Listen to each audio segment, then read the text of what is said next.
Right, well, thank you very much. As I look out the audience, I see some new faces, so thank you for coming. I also see some faces who've been here twice before, so you know what to expect, so I won't apologise ahead of time. So if you think this is the third lecture of the series, and it picks up, hopefully, from the first lecture that I gave on a general introduction to foreign policy, and in an attempt to lure you back, I left you hanging saying I would expose to you, in all honesty, the theoretical approach I favour to foreign policy analysis. So what I'm going to do today is look at the foreign policy decision-making surrounding the planning for and the invasion of Iraq in March 2003. So that's the first thing. But then I want to go on to see if we can explain how the Bush administration reacted to the growing tide of violence in the aftermath of regime change, and why, this is the big argument, they completely changed their policy in 2007 with the launching of the surge and the increase of troops. So I'll go put the next slide on. عفوا المحاضرة مترجمة فاللي بحب سماعات للترجمة هي موجودة في الخارج. Excellent. Oh, that's a tape. All right. So today I want to focus on broadly what can be defined as a constructivist approach, and I want to deploy a constructivist approach to explain the development of the Bush administration's foreign policy towards Iraq. Now, as I watched, as we all did, I watched the invasion of Iraq, and then I watched the academic aftermath, and clearly there have been realist, rationalist attempts to explain the invasion and Marxist attempts to explain the Bush administration's foreign policy and define the invasion purely in terms of interests, defined as the maximization of American power, or the seizure of Iraq's oil reserves. Now, such explanations, by their very nature, have striven to downplay the role of ideology, either ignoring it or seeing it as simply an attempt to fool public opinion, or to portray George W. Bush, and this isn't particularly difficult, but to portray him as what Lenin would have called a useful idiot, a hostage of interest-driven actors, either in the oil business or the military-industrial complex, or Dick Cheney, the vice president, as the puppet master, and Bush responding. Can we have the next slide, please? Now, such explanations, I think, miss a crucial point in George Bush's belief system. Constructivists would argue that such approaches have failed to embrace the central role in decision-making of the Bush administration of a specific, very easily identifiable set of analytical categories derived from ideology. So rationalist and interest-driven accounts have ignored the role that these analytical categories played in the decisions that appeared to go against the United States' self-interest and its ability to deliver stability and sustainability in Iraq. So what I'm arguing is, far from George Bush being this Machiavellian, interest-driven politician, his ideology, his understanding of Iraq actually led to what in effect was a defeat for American foreign policy. So a constructivist explanation would situate the decision makers within the Bush administration in a wider socio-political context that both empowers and constrains their ability to make policy. So what I'm arguing here is the way that key Bush administration decision makers were socialized within a specific ideology in America directly determined how they saw Iraq and how they developed policy towards Iraq. They would argue, constructivists, that individuals in the White House, Bush, Cheney, Rumsfeld, or indeed anywhere, don't simply react to neutral, objective situations. Instead, the range of choices these decision makers consider to be viable, have been shaped, limited, focused by the analytical categories they impose on the world to draw meaning from it. So what I'm putting at the centre of this lecture is a series of analytical categories that George Bush and his team deployed not only to understand Iraq, but to try and reform it. American decision makers chose from a menu of plausible decisions because they perceived this choice to be both physically obtainable, we can do it, we're America, but also socially acceptable amongst their peers within the administration and within American public opinion more generally. Now, this approach to explaining US foreign policy from within a constructivist school would say that social reality is concept dependent. Can we have the next slide? So, both decision makers are empowered and constrained by the ideational categories which they have inherited from their own societies and through which they make sense of the world. And this is a superb article by Laffey and Welders in the European Journal of International Relations. I'll circulate these slides afterwards, which I've liberally stolen from their argument to apply it to Iraq. Can we have the next slide? Now, Thomas Kuhn, in his book, The Structure of Scientific Revolutions, identifies both constraining and empowering roles that categories play in what he calls a dominant paradigm. Now, for Thomas Kuhn, all research, both scientific or social scientific, has to be carried out within the limits of a paradigm, because the paradigm, the structure, the categories identify which facts from a possibly infinite range are important enough to warrant close examination. Working within a paradigm inevitably forces the complexity of the world into relatively inflexible boxes of analysis. So when I look out at you, I'm faced by an audience of, say, 60 people. I can't look at each individual face, each individual person, and study them intently, because I'd be here for hours and we wouldn't finish the lecture. So what I'm doing is using subconscious categories, subconscious categorizations, maybe gender, maybe hair colour, maybe whether you're lucky enough to wear glasses or not, in which to make sense of the mass of people in front of me. And what Kuhn is arguing is that's the same for scientists, that explicit or implicit units of analysis identify what facts are important enough. Working within a paradigm, the paradigm itself selects problems that are worthy of investigation while rejecting those problems that cannot be explained within the concepts and instrumental tools that the paradigm supplies. So the big point of this is its analytical categories.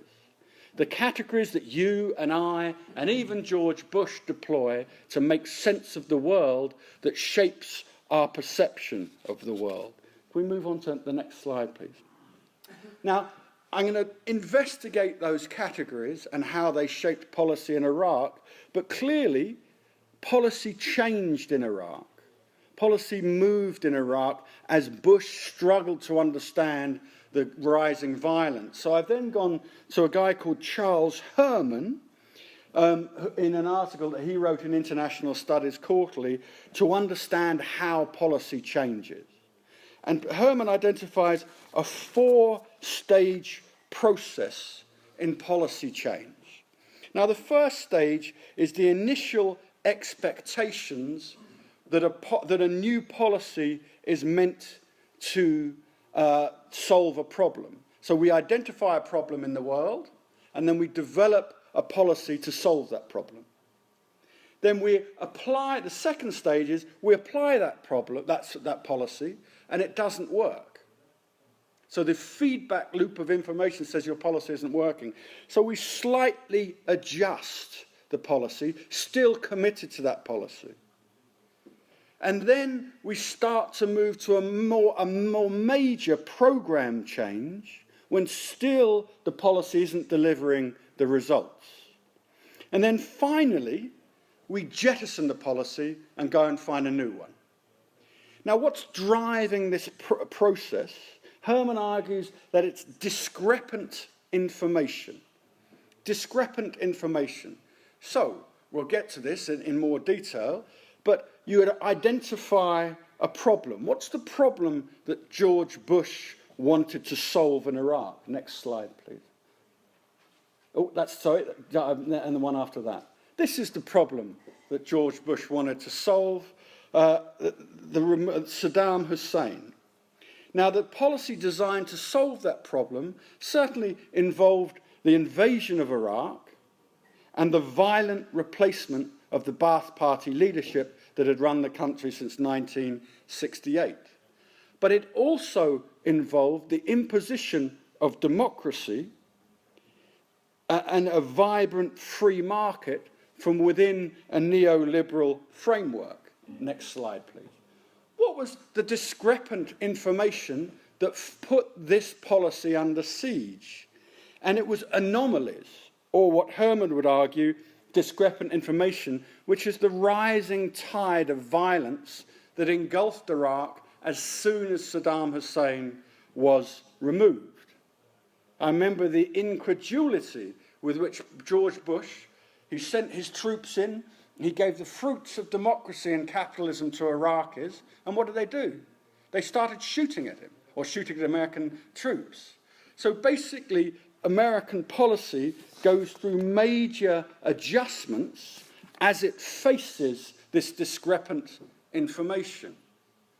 And then finally, the units of analysis used by the Americans to understand Iraq are under such siege that the whole policy is jettisoned. And that process lasts from 2003 right through to 2007. Right, so if we go to the next slide, please. George W. Bush's foreign policy and his approach to regime change and then the reform of the Iraqi state was shaped, as I've argued earlier, by analytical categories, major ways of understanding Iraq, and these came, intriguingly, from two separate ideological, intertwined ideologies. Firstly, neoconservatism, and secondly, neoliberalism. So the units of analysis through which the president and his staff understood the world drove the White House to select the most pressing problems for American foreign policy after 9/11, after the attacks by Al-Qaeda on the Twin Towers in New York, and then shaped the policies to deal with these problems. This led directly, these categories, led directly to the invasion of Iraq, but also the United States' commitment to build a specific type of political order in Iraq after they'd removed Saddam Hussein. Next slide, please. Now, the first big ideology shaping the Bush administration is neoconservatism. Now, I'm sure we've all read things about neoconservatism. A great deal's been written about it. And the two most influential neoconservatives within the administration were Paul Wolfowitz, the Deputy Secretary of Defense, and Douglas Feith, the Undersecretary of Defense for Policy. Both of these were overt, long-standing neoconservatives, and it was Douglas Feith who shaped the policy in Iraq. That was his job for plan for the invasion and the aftermath of Iraq at the Defense Department. Next slide, please. Now let's look at these units of analysis that shape neoconservatism. Next slide, yeah. Now, there are basically four big units of analysis. The first is American exceptionalism. What's this? This is that the United States has a singular greatness that neoconservatives believe the United States has a model of capitalism and democracy that makes it superior to the world and that it should export that world. However, neoconservatives believe that the United States is in a position within the international system from where it is constantly threatened, that American exceptionalism is threatened by omnipresent threats, Soviet Union during the Cold War, Al-Qaeda and Islamic radicalism afterwards. Now, how do we deal with these threats as a neoconservative? That we pursue a unilateral foreign policy. The neoconservatives loathe multilateral decision-making bodies. When John Bolton, the neoconservative politician, was appointed the ambassador to the United Nations, he was asked, what are you going to do? What should you do at the United Nations? And he said, well, I look at that tall tower block and think that the United Nations would be a better place if we simply removed the top 2 floors. Now, this is one of the most senior neoconservative diplomats treating the Nations with absolute contempt and not hiding it.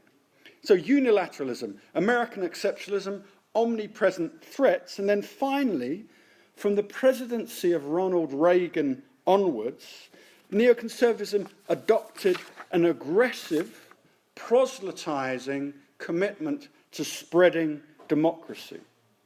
But this isn't the kind of the Plato democracy. What it is what's described as a low-intensity democracy, that elections are used in a very specific way to safeguard neoliberalism, to safeguard capitalism, and to put constraints on government. Now, so that's the 4 big units from neoconservative units of analysis. If we go to the next slide, thank you. This, and I would argue, and I think we'd all argue, and especially our chair would argue, that neoliberalism is the more dominant ideology. And like neoconservatism, neoliberalism is organised around 4 dominant units of analysis, that the world is organised through these 4: the individual, the free market, democracy, and centrally, and I think most importantly for neoliberalism, the threat of the overbearing state. So if we take the market, the free market is the main area where rational individuals interact for their mutual benefit. Unfettered markets at both a national and a global level are the only coherent mechanism for creating and distributing wealth. The market for neoliberals creates a spontaneous order inculcating such virtues as prudence, diligence, punctuality, and self-control. The spectre that haunts neoliberals, that keeps them awake at night, that keeps them worrying, is the idea that the state, government, will intervene in the market and pervert it, undermine it, ruin it. Because this self-governing equilibrium, capitalist markets, is so powerful, the only thing that can screw it up is the state. So the power of the state is the main threat to rational individuals, to free markets, and for neoliberals, the way that the power of the state can be constrained is by democracy. That if you continually have elections every 4 years, every 5 years, then because you believe as a neoliberal that individuals are rational, that they don't want to pay any more tax than they have to, that they recognise the power of free markets, then continual elections will place constraints on government and will keep them or limit the ability of the state to interfere in the market. So basically, we have these 8 different units of analysis through which George Bush made sense of the world and made sense of Iraq after the attacks on 9/11. Next slide, please. So within the US government, there was a comparatively small group of decision makers who were charged with formulating and then readjusting Iraq policy. So who's to blame for Iraq would be the straightforward question. Planning in Washington was largely carried out by three dominant figures, or largely shaped and driven by three dominant figures. In Washington, Secretary of Defense Donald Rumsfeld, with Paul Wolfowitz and Douglas Feith as his deputies. And then on the ground in Baghdad from 2003 to 2004, that man, with his hands on his eyebrows, looking puzzled, because he wasn't very bright, was Paul Bremer, Ambassador Paul Bremer III, who was the head of the Coalition Provisional Authority, the civilian body charged with occupying and reforming Iraq. In the aftermath of the conventional stage of the war, once the rebuilding of the Iraqi state and the reform of the Iraqi state's relations with its society and economy had become the dominant policy goal of the United States, it's the neoliberal units of analysis that drove policy forward. Now, so what I'm arguing, if we just jump back a slide, what I'm arguing is these four units of analysis, and jump forward a slide, sorry. That one. These four units of analysis is what Rumsfeld in Washington and Bremer in Baghdad used not only to understand Iraq, but also to seek to reform it. Now, I think what's fascinating from 2003 to 2007, next slide, please, there was a tidal wave of discrepant information, if we go back to Charles Herman. So they applied their policy of radically reforming the Iraqi state, pushing it out of the economy, democratizing and imposing a radical form of free market economics onto the Iraqi economy. Yeah? What could go wrong, we ask ourselves? Well, what went wrong is Iraq slid into a violent insurgency and then exploded into violence. And so from 2002 to 2004, 2004 to 2007, American policy was continually reacting to the increasing violence in Iraq, but it took 4 years, from 2003 to 2007, for those units of analysis to become so discredited, to become so unable to explain Iraq that they were finally jettisoned, and in 2007 they were abandoned and a new policy embarked on. So let's go firstly to the first set of policy prescriptions for Iraq. It's what's been called the plug-in and play coercive structural adjustment of Iraq. So this was the first working model that the Bush administration developed for Iraq. And it's very easy to identify where this came from.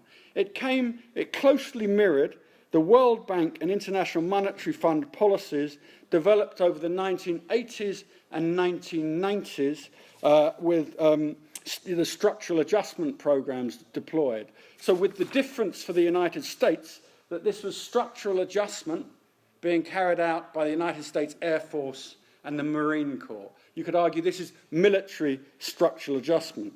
Now, this approach, if you doubt my own rendition of it, was outlined in a secret document called Iraq Goals, Objectives and Strategies, circulated amongst high-ranking American government officials on the 14th of August 2002. It stated, quote, "The United States preserves but reforms the current Iraqi bureaucracy and reforms the Iraqi military and the Iraqi institutions."Xt slide, please.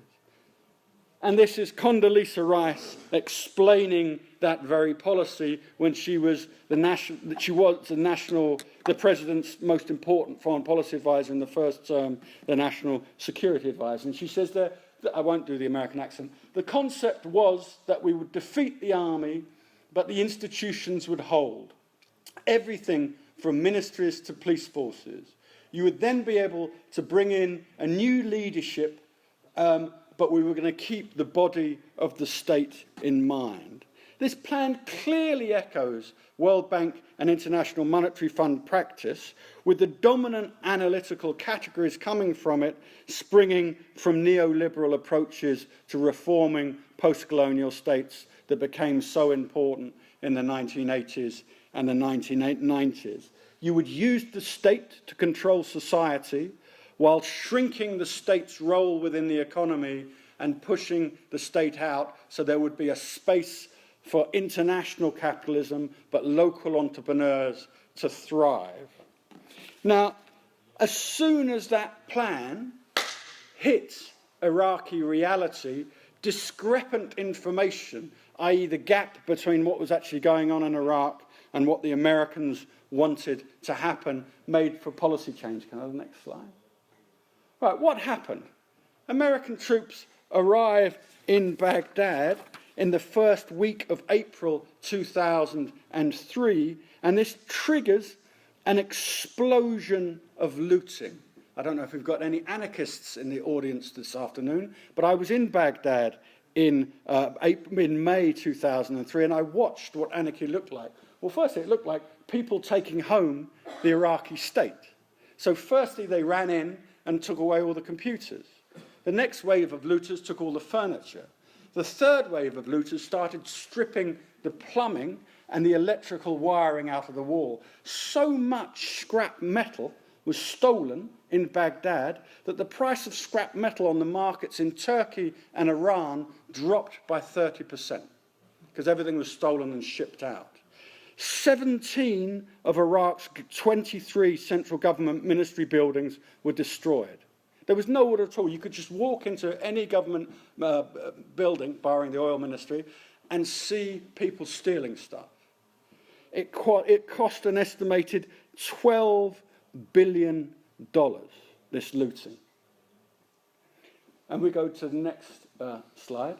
Now, on the 8th of May 2003, Rumsfeld recognised the problem that was going on, and he issued a memo that circulated amongst the senior figures of the Bush administration.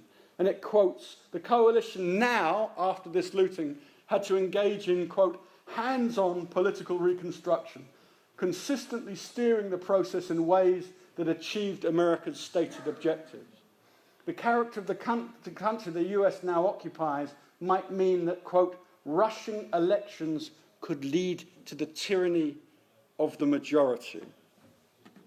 This new approach to the recreation of Iraq, of the Iraqi state, resulted in the appointment of what was really an imperial viceroy, Paul Bremer. But it also meant that to deliver neoliberalism's four dominant categories, low-intensity democracy, the shrinking of the state, the empowering of the individual within the free market, was going to take a great deal more time than America had at first planned for. So Paul Bremer arrives in Baghdad in May 2003. What's the first thing he does on the 16th of May? He disbands the Iraqi Baath Party, a 2 million member party, and then he bans anyone in the top 4 levels of the Baath Party from holding government jobs. Now, anyone who was a senior administrator within the Iraqi government, or the vast majority, would have had Baath Party membership. So in effect, what he was doing, after the Iraqi state itself had been dismantled and taken home by looters, he was driving out what was left of the state, the institutional memory. Now, the perplexing question for all of us who followed Iraq, and hopefully those of you who've stayed awake long enough to get into this lecture, is why? Why on earth did he do that? In Paul Bremer's autobiography, he tells of flying over the city at the beginning of May when he was there, looking out of the helicopter. And he writes in his notebook, "No one told me just how broken this country was." And then he lands in the green zone. What's the first thing he does to this broken country? Purges the top 4 layers of the Baath Party. The head of the CIA in Baghdad at the time estimated that drove 50,000 Baathists underground overnight. A third of the health ministry's staff stopped coming to work the week after that order was issued. Now, I would argue, this is my explanation for that perplexing decision, that this decision came directly from neoliberalism's 4 units of analysis. That Bremer repeatedly stated that his most important mission was empowering the free market and shrinking the state. What better way than doing that than driving out the senior civil servants from the state? The next slide, please. Now, purging the top layer of Baathists within government would certainly weaken the state and therefore allow rational individuals to act on their own reasoning within a free state. Or as Donald Rumsfeld, with his usual wit and wisdom, put it at the time, quote, freedom is untidy, and free people are free to make mistakes. They're also free to live their lives and do wonderful things, and that's what's going to happen here. He issued that statement after de-Baathification, but while the free people of Iraq were busy dismantling the state and taking it home. A similar ideological dynamic was at work with Paul Bremer's second decision in May 2003. Initially, as you remember, in the plug-in-and-play scenario that Condoleezza Rice described, the 400,000 strong army would be kept to keep control while neoliberalism was imposed. However, Paul Bremer and his military advisor, Walter Slocum, decided to disband the army along with the security services. The continued hostility of both Slocum in Baghdad and Wolfowitz in Washington to rebuilding the army lasted well into 2004. And I think we can understand why by the quote that Walter Slocum issued about the old Iraqi army. He said, "It could hardly be used as a shield for a new democracy." So the guiding principle behind these 2 most infamous of decisions, de-Baathification and the disbanding of the army, was to shrink the state, to push it out of the economy and make sure it could never be a threat again to a free market and rational individuals in the free market. Now, rational individuals are free to make mistakes and free to do wonderful things, as Donald Rumsfeld said, and indeed they were free, and 400,000 of those, the newly unemployed Iraqi army, who'd taken their guns home with them, were also free to shoot at Americans who were doing this, and that's what happened.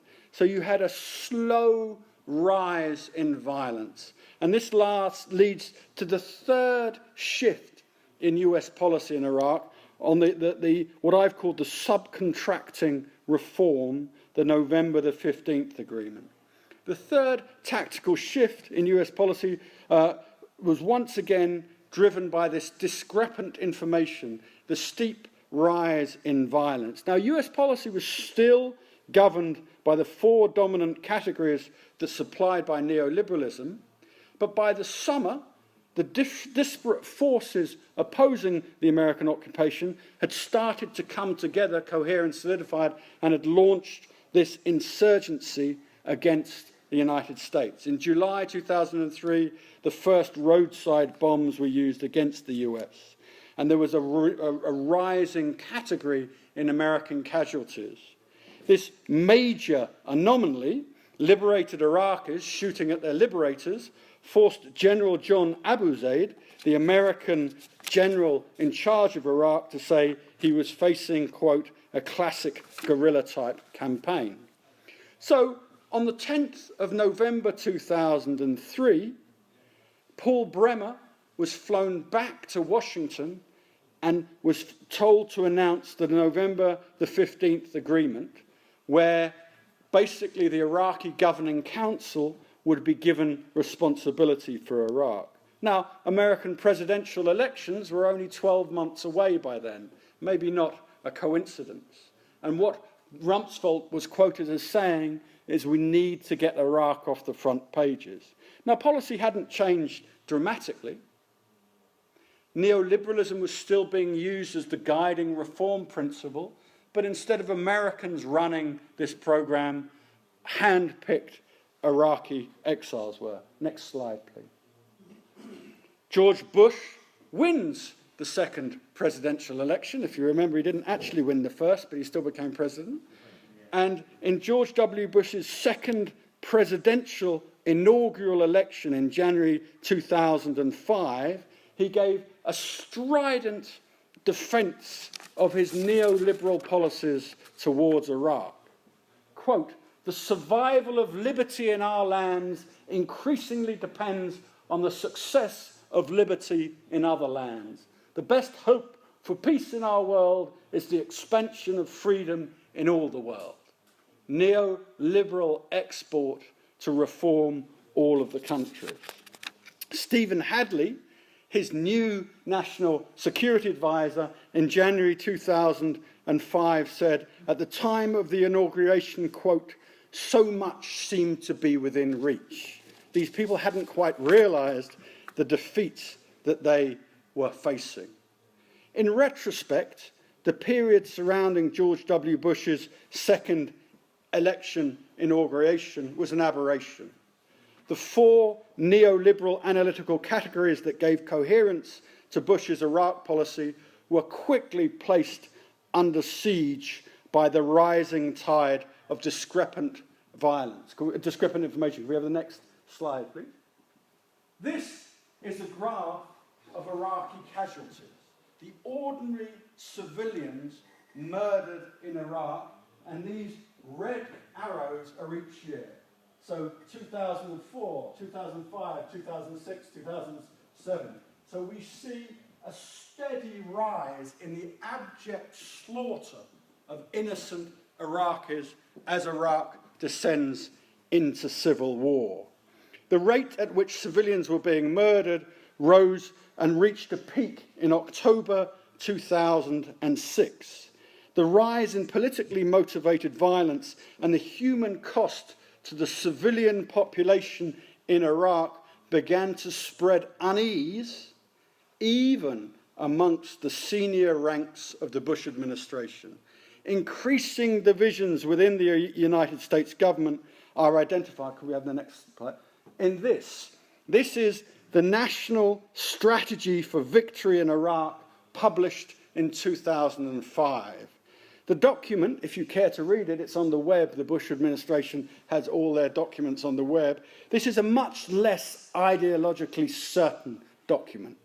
By November 2005, I would gently suggest that the Bush administration knew it was losing. The central analytical categories of neoliberalism, with their commitment to low-intensity democracy, free markets, and individualism, are certainly there. But also they're balanced with other categories. Basically, Washington is beginning to realize that its ideological certainty isn't working. Neoliberalism isn't working. It's in the midst of an horrific civil war in Baghdad in 2006. Next slide, please. So what happens? This rising tide of violence from Baghdad finally forced the Bush administration to change its policy.